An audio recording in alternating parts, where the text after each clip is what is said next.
بھارتی فضائیہ کی جانب سے لائن آف کنٹرول کی خلاف ورزی کی گئی ہے۔ ترجمان پاک فوج میجر جنرل آصف غفور کے مطابق پاک فضائیہ کے طیاروں کی فوری اور بخت کارروائی کے باعث بھارتی طیارے واپس چلے گئے۔ سینیٹر شہری رحمان نے ہمیں جوائن کیا، بہت شکریہ شہری، آپ نے وقت دیا۔ شہری، obviously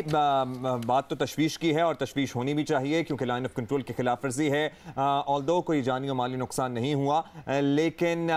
انڈیا آپ کیا سمجھتی ہیں اس موقع پر یہ سب کچھ کر کے کیا میسج دینا چاہ رہا تھا؟ دنیا کو بھی ظاہر میسج جاتا ہے اور پاکستان کو بھی کچھ ایڈریس کرنا چاہ رہا ہوگا، تو واٹ ڈو یو سی کہ کیا یہاں پہ ڈیلیور کرنے کی کوشش کی گئی ہے؟ اس وقت میسج تو ان کا اپنے ملک کے اندر ہے۔ سب سے پہلے تو وہ اپنی عوام کو میسج دے رہے ہیں کہ مودی سرکار کی ڈھلکتی بھی اس وقت جو ساکھ اور مقبولیت ہے اس سے یہ کندھا دینے کی کوشش ہے، اور اس میں مجھے تو واضح لگ رہا ہے کہ پہلا پیغام تو اپنی ڈومیسٹک آڈینس اور الیکٹریٹ کے لیے ہے۔ جو ووٹر اس وقت مودی سرکار سے دور بھاگ رہے ہیں نریندر مودی کے لیے، شاید پھر وہ واپس آ جائیں اگر انہوں نے تواتر سے یہ جنگ کا طبل بجا کے رکھا۔ تو یہ ان کی سوچ ہے، میں سمجھتی ہوں، اور پیغام دنیا میں تو اچھا نہیں جائے گا کہ وہ پاکستان کے خلاف اس طرح خلاف ورزیاں کر رہے ہیں، خاص طور سے لائن آف کنٹرول کی، جس پر ایک بہت اہم سیز فائر ہوتا تھا، جس سے دونوں ممالک کو اور کشمیر کی خاص طور سے عوام کو تقویت ملتی تھی۔ اب جو ہم نے پیغام دینا چاہیے وہ بھی واضح ہونا چاہیے، وہ یہ ہے کہ حکومت اپنی ذمہ داری سمجھے، فوری طور پر پارلیمان کا جوائنٹ سیشن بلائیں اور دنیا کو ایک بہت کلیئر میسج دیں کہ پاکستان متحد ہے، اپنی مسلح افواج کے ساتھ سیسا پلائی دیوار کی طرح کھڑا ہوا ہے، اور جو بھی بھارت کی طرف سے اس طرح کا رد عمل ہوتا ہے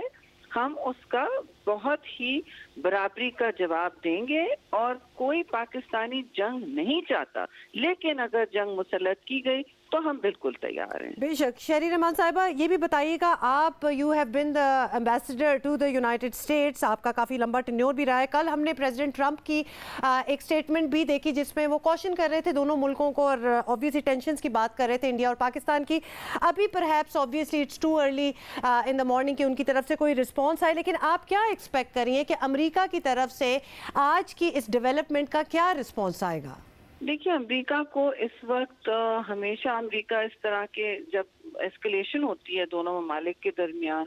تو امریکہ اور کچھ اور ممالک کو بیچ میں کوشش ہوتی ہے کہ وہ تھوڑی سی ثالثی کریں، اور اس وقت اگر وہ کرنا چاہیں گے، اور میں سمجھتی ہوں وہ اپنی ذمہ داری سمجھیں گے کہ ریجن میں، خطے میں کچھ استحکام رکھیں اور نیوکلیئر بیلنس بھی رکھنا ہوتا ہے، تو انہوں نے پھر یہ کوشش کرنی ہوگی کہ وہ ان کا، دیکھیے ایلائے جو ہے ان کا اتحادی بھارت ہے، سب سے پہلے اسٹریٹجک ایلائے ہے، اور ان سے وہ بالکل ان پر دباؤ ڈال سکتے ہیں۔ لیکن شہری، قطر میں جو مذاکرات ہو رہے ہیں بٹوین افغان طالبان اینڈ اس میں پاکستان کی امپورٹنس کو بھی اس وقت وہ انڈرمائن کرنا افورڈ نہیں کر سکیں گے، آئی گیس۔ پاکستان کی امپورٹنس نہ انڈرمائن کرے نا، وہ اپنے اتحادی کو فوراً کہیں کہ آپ ایکٹ وتھ ریسٹرینٹ، یعنی آپ تھوڑی اس میں حوصلہ کریں، اپنے آپ کو ریسٹرینٹ، اپنی فورسز کو ریسٹرین کریں اور اپنے آپ کو ریسٹرین کریں۔ تو ریسٹرینٹ میکسیمم اس وقت امریکہ کو، بھارت کو کنوے کرنا چاہیے کہ یہ ایک نیوکلیئر خطہ ہے،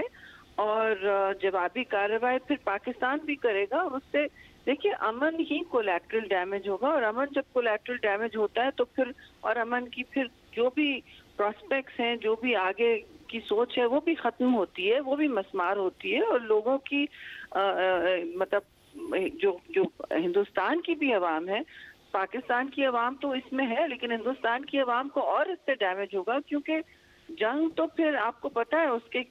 کی کیا قیمت ہوتی ہے۔ اچھا شہری رحمان صاحبہ، ایک ہم obviously انڈین میڈیا کا ایک رسپانس دیکھ رہے ہیں، they are very encouraging and supportive of whatever is going on، وہ بالکل ایک بی جے پی کی لائن پہ چل رہے ہیں، but what about the Indian public؟ مطلب آپ کے ایکسپیرینس میں بھی جتنی آپ کی ملاقاتیں رہی ہیں عوام سے بھی، ڈپلومیٹس، وہاں کے جو بھی لوگ ہیں، کیا ان کو صاف نظر نہیں آ رہا ہوگا کہ یہ الیکشن ایئر ہے انڈیا میں، اور بی جے پی پہلے پلوامہ اٹیک، اب یہ بالکل ہی ان کالڈ فار یہ اٹیک ہو رہا ہے، تو ان کو سمجھ نہیں آ رہی کہ ایکچولی ہو کیا رہا ہے ادھر؟